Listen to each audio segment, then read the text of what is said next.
Since we humans first walked the earth, we have been looking for answers. We want to understand what we see and what we find. Explain what we cannot comprehend. We have only been here a little while. The Earth itself is so much older. Older than we can imagine. Billions of years before our earliest ancestors were born, so much had already happened.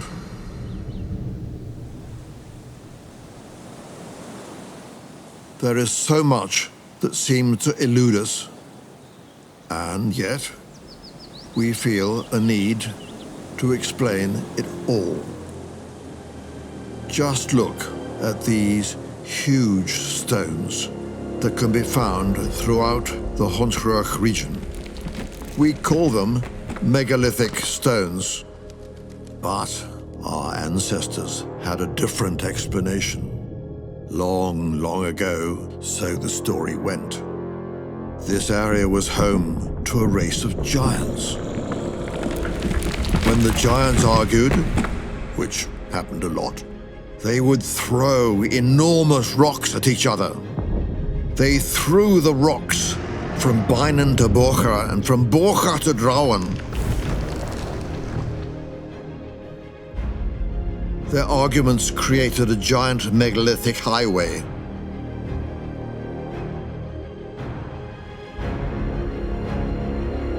Now, we understand it better. We know it wasn't literal giants who brought the stones to the Netherlands. It was gigantic masses of ice. Ice that was forced south from Scandinavia and covered the whole of Northern Europe. Imagine a landscape of massive ice sheets. Large areas of North America, Europe, and Asia were once covered in ice. That ice came to the Netherlands from Scandinavia, creating a landscape of endless winter.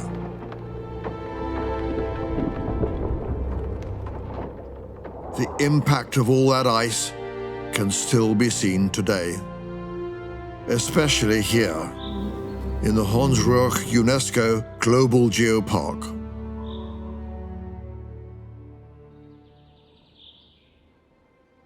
This is the period when this region was formed. All the land here was covered with ice. Around 150,000 years ago, as the ice began to melt, it created a kind of ice river. That ice river and the differences in pressure caused by the ice are what formed the Hondsrug region. The Scandinavian ice brought something else with it too. It carried clay and huge boulders southwards. The stones that are such a feature of the Hondsrug region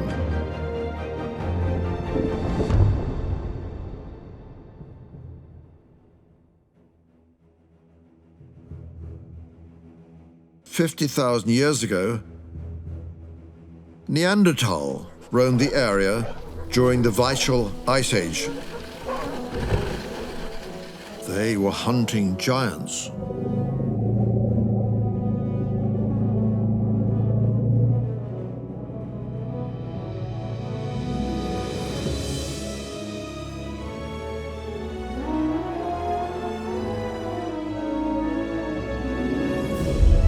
For a large part of the coal period, this was a vast mammoth steppe.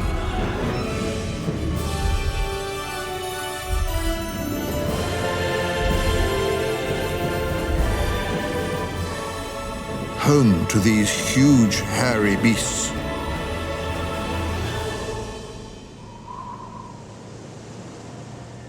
In the last ice age, the ground froze to a depth of 50 meters, the permafrost. The freezing groundwater led to expanding of the soil, creating a localized underground ice lens.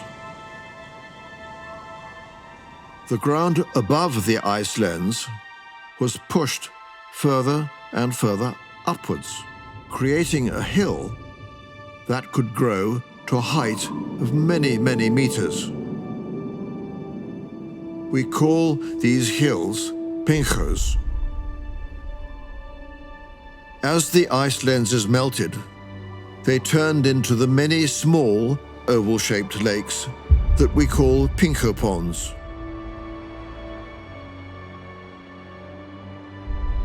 In many parts of the Hondsrug region, the glacial Hondsrug landscape has remained largely untouched, and you can still find many remnants of the ice ages.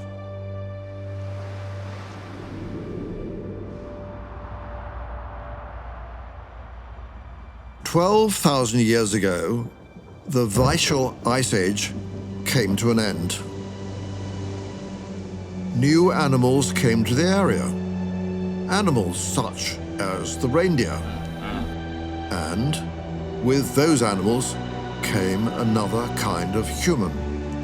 Humans like us. Their way of life was different from how people had lived before. These reindeer hunters pitched their tents on the higher ground, on the ridges created during the Ice Age.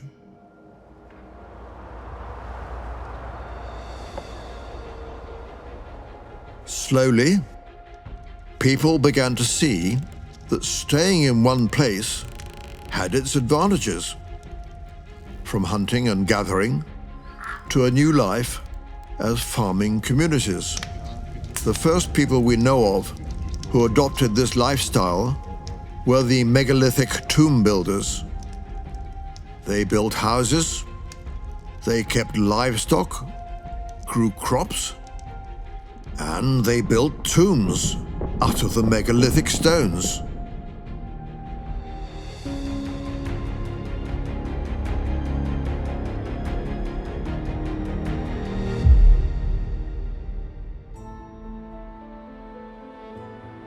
Farmers would go on to play a big role in the continuing formation of the landscape on and around the Hondsrug. People laid out what we now call Celtic fields that are visible to this day.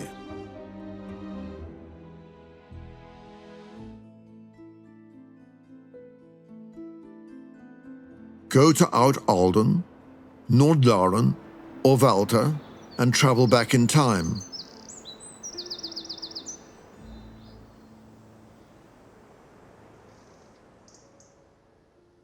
Back to a time when people were physically much smaller than we are today, but they had a huge impact on the landscape.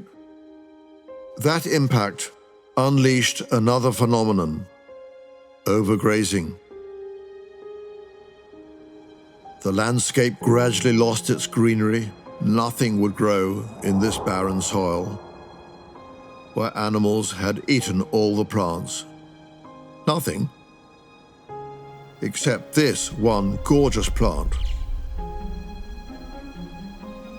The plain turning purple all the way to the horizon. Nature always finds ways to keep on growing and to create balance.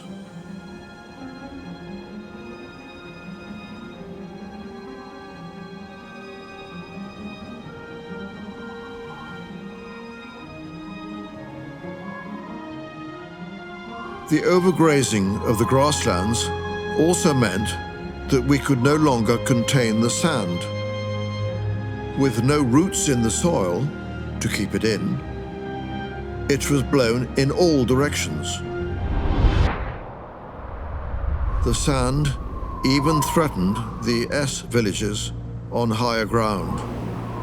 The inhabitants had to do something to protect themselves against the yellow scourge they had themselves created.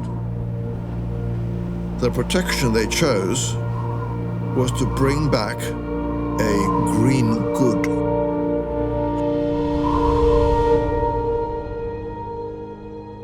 Forests. As their names suggest, the Drouwen-Esond and Seigsa Dunes were once also sandy areas. But the sand has now gone. The earlier drifting sands did expose some interesting places, such as an enormous megalithic tomb known as the Priestless Church.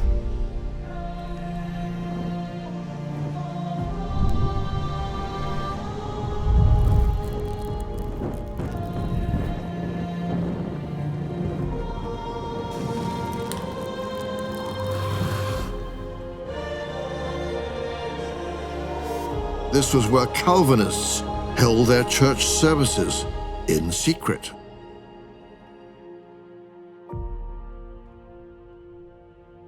This is a burial mound made by people and out of people. The mound covers the remains of the dead.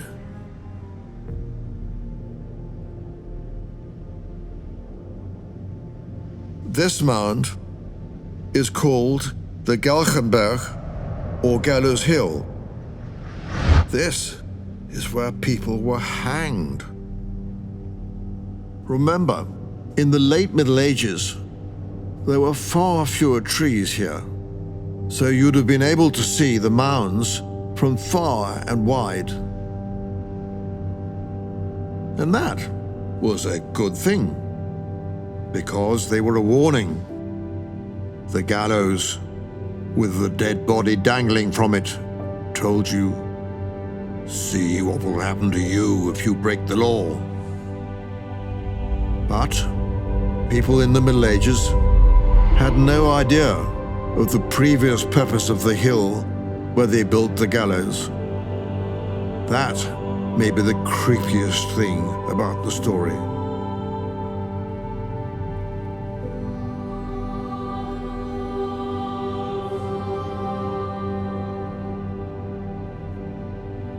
A mystical aura hovers around the burial mounds, gallows hills, and megalithic tombs.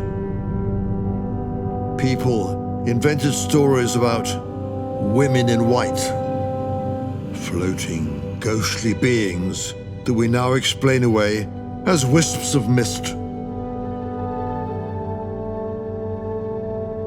There's another legend about the Slendesond. The mystery of the Elletsveld. This field, so the legend goes, was home to two ogres, Ellert and Bramert, father and son. They lived in a cave on the moor. They strung up wires around the cave to catch unsuspecting travelers, so they could beat them up and rob them and eat them.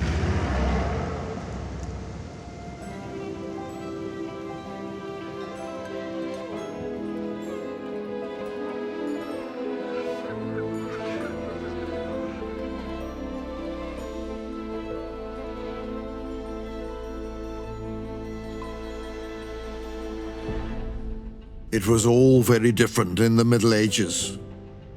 There were so few navigable roads that everything had to be transported along the roads between the cities of Coevorden and Groningen. The traders' cart tracks can still be seen today. Invading armies used these roads too, but they used them to plunder and burn the land.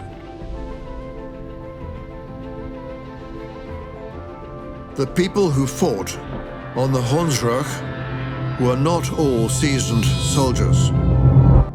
Take the Battle of Arnhem, for instance. The knights of the Bishop of Utrecht fought the farmers of Coevorden. The farmers had built up such a strong bond with the landscape that the soldiers from Utrecht couldn't break it. The Hondsrug region has been the setting for conflict and destruction. Something that presented a greater challenge was the marshy, wet peatland. The peat harbored its own mysteries. Whereas the bodies in the sand mounds had mostly decomposed, the bodies of the sacrifices were preserved in the peat. They gave us new knowledge and new legends. Peat absorbs what falls into it. Take the Iron Age girl from Ida, for instance, who was sacrificed to the mystical spirits of the Pincho ponds.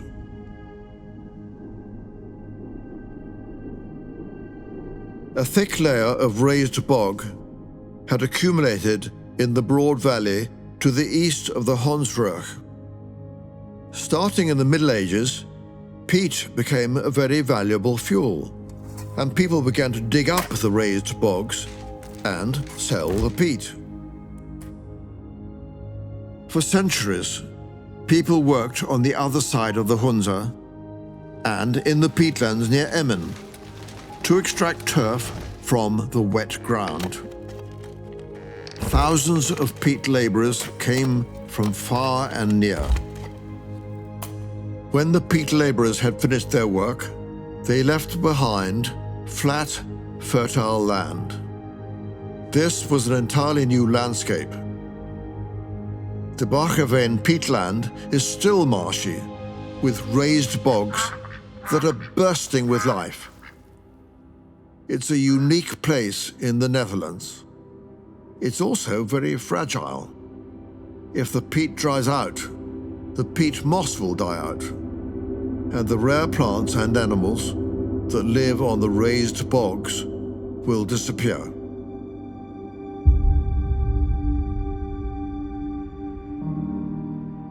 Fortunately, the Hondsrug region is protected. The northern part, the Aar region of Drenthe, is now a national park. The whole area is a UNESCO global geopark, part of a worldwide network. There are traces of every period to be found. Traces left by ice ages, our ancestors, and Mother Nature herself, preserved in perfect harmony.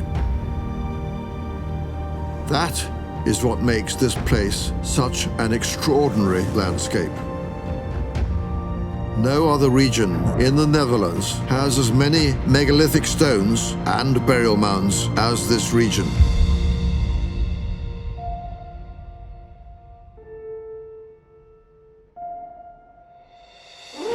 Nowhere else will you find such a clear pattern of settlements on the ridges. That pattern tells the story of the farmers from the Hondsrug region, a landscape shaped first by glaciers and then by people.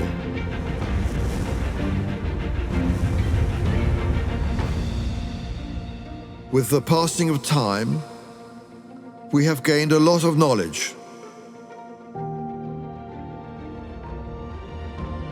We know almost everything. Almost. The Hondsrug may not rise very high above the landscape, but it goes a long way down. What are the deepest secrets of the Hondsrug? Who knows what may be lying hidden in their depths?